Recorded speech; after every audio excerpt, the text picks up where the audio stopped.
Bonsoir les bénis de Dieu, j'espère que vous allez bien. Ce soir, je voulais vous parler du deuil. Et pour cela, je voudrais que nous prenions la parole, psaume 34, versets 18 et 19.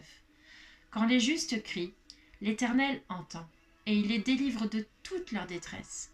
L'Éternel est près de ceux qui ont le cœur brisé, et il sauve ceux qui ont l'esprit abattu. Que vous soyez croyant ou athée, peut-être que vous avez déjà vécu le deuil, et vous savez combien c'est lourd. Tout simplement parce que, comme le dit la parole, notre cœur est brisé. Brisé de perdre un être cher, une personne qu'on a tant aimée. Alors, ce qui est très difficile dans un premier temps, c'est de devoir organiser les funérailles, d'être dans la précipitation, choisir les fleurs, choisir un cercueil, choisir une tenue, choisir des textes dans la cérémonie religieuse. Tout ça, c'est très lourd parce que ce qu'on a envie de faire réellement, c'est rien du tout. C'est rester dans son lit, c'est de pleurer à chaudes larmes. Et, euh, et on ne peut pas le faire parce qu'on doit assumer. Et en plus de ça, s'ajoutent parfois des disputes au milieu des familles. Parce qu'un tel va dire mais non, je sais que cette personne voulait être enterrée à cet endroit, mais non à cet endroit. Et l'autre va dire oui, mais il voulait porter ceci, non, l'autre, cela. Et ainsi de suite. Sans parler d'héritage qui engendre encore plus de complications. Peut-être qu'il serait préférable de penser aujourd'hui, alors que nous vivons, à notre mort, pour faciliter à nos proches cette organisation, pour permettre un climat de paix et un climat d'amour. Alors peut-être que nous pourrions dire dans cette lettre tous nos souhaits.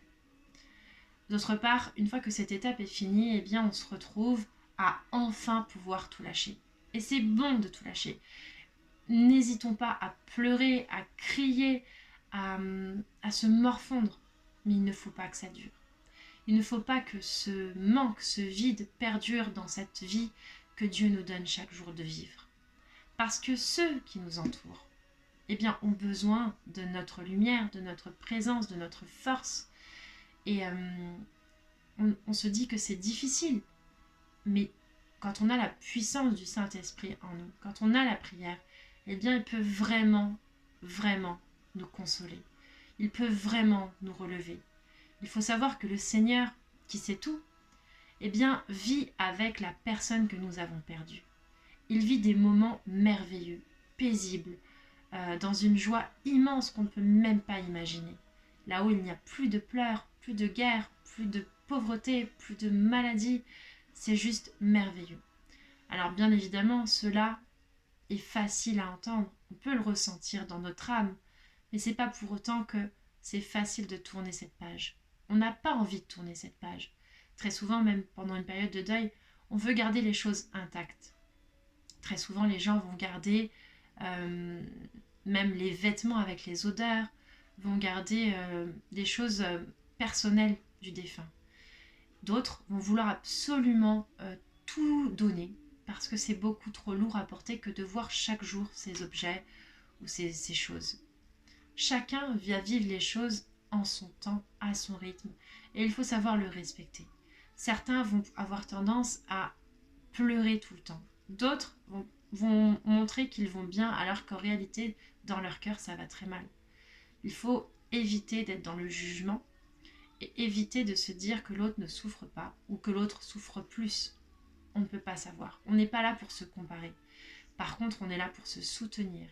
Et c'est vrai que c'est pas évident de soutenir une personne qui est endeuillée parce qu'au début, on va lui accorder beaucoup de temps, on va essayer d'être présent, on va lui apporter des repas, on va lui écrire des messages, on va l'appeler.